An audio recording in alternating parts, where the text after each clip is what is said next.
9 on Your Side starts now. Now at 5:30, a new development in Cincinnati's homeless problem. 9 on Your Side has been covering this for you for several months now over the summer.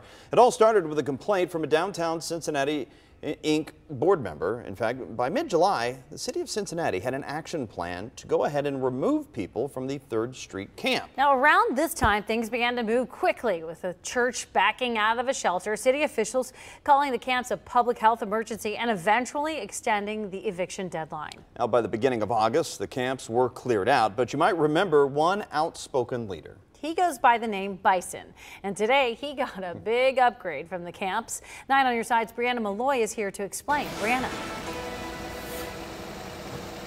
Well, in this U-Haul are some of Bison's only possessions. And when I met him 2 months ago, he told me he likes being a minimalist. He didn't want housing and he wanted to stay outside. But now Bison has changed his mind, saying he wants the housing after all, and he wants to set an example for others to do the same.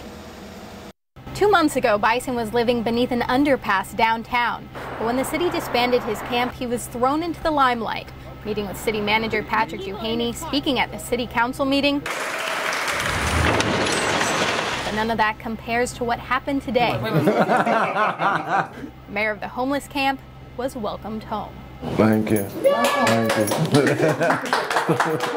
And now it's going indoors, which is going to be a very big shock for him, after being homeless for 2.5 years. Ohio Valley Goodwill says Bison is the first person from the disbanded homeless camps that they've placed in affordable housing. And Bison believes a handful of other people living in his camp were placed through other organizations. That I know of, me and like maybe 3 other people. That ain't a lot of people. Not at all. Not at all. We cannot let the public or our politicians forget that there are a lot of people out there that still need help.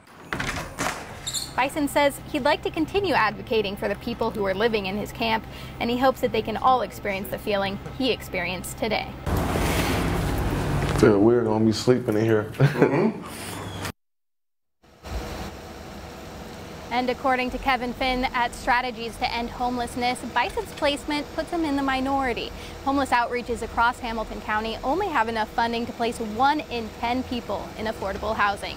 You can learn more about this issue in our in-depth article on WCPO.com. Live, Brianna Malloy, 9 on Your Side.